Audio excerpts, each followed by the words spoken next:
किन्नर आदिंकर जय जय बाणी सहित बलि राजा कुश ओ जल हस्तरे धरी वेद वचन वामन रूपी विष्णु को त्रिपाद धरणी दान रूपे प्रदान करने को सत्य कले। दान सहित दक्षिणा स्वरूप अनेक धन रत्न विष्णु को देले। यह देखि देवता माने आनंद जयध्वनि कले। वामन रूपी विष्णु प्रथम पादरे समग्र पृथ्वी को ढांकिवा परे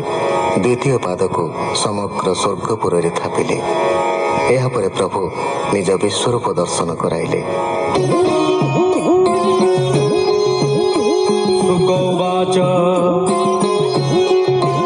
वामन विश्वरूप देखि बुझिले हर ब्रह्माखि भय मिलिले विष्णु पासे अभय चरण विश्वासे अमर आदि मुनि गणे नमिले वामन चरणे बेगे मिलिले मोद भरी स्तुति वंदन मुखे करी हर विरंचित समने कर संपुट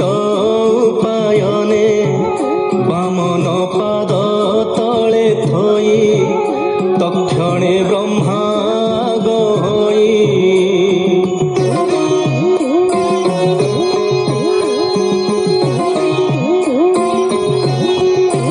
जे विष्णु नाभि पद्म जात जहारे सर्जिला जगत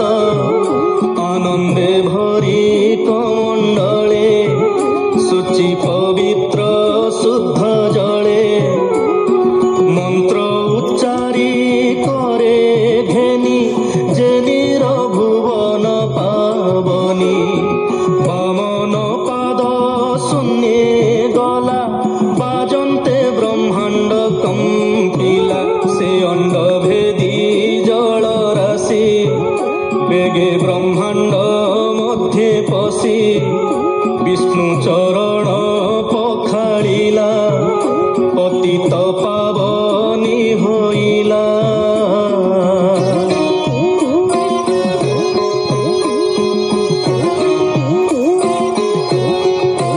से जल कमंडले घेनी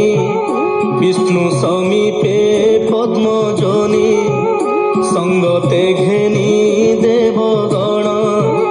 जे सिद्ध किन्नर चारण जे जार घेनी उपायन मिलिले विष्णु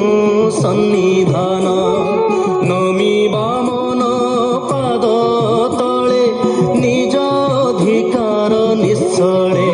गंगा जे कमंडले थिला ब्रह्मा विष्णु पादे ढालिला शुद्ध पवित्र जल राशि गोविंद नख कोणे पशि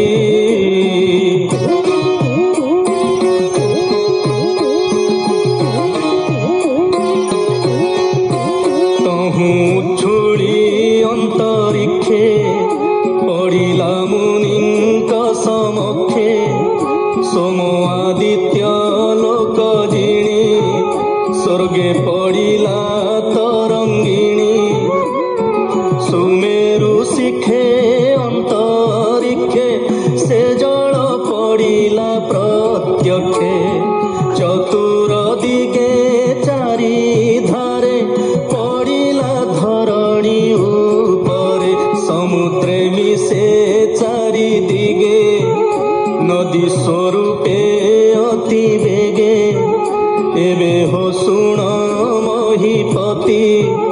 चरण धोई प्रजापति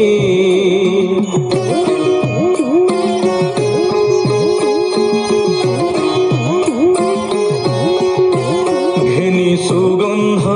पुष्पमाल चंदन कर्पूर शीतल जय सबदे स्तुति भणी निर्मल वाक्ये वेदवाणी विष्णुर महिमा कते तांडव वाद्य नृत्य गीते शंख दुंदुभि शून्य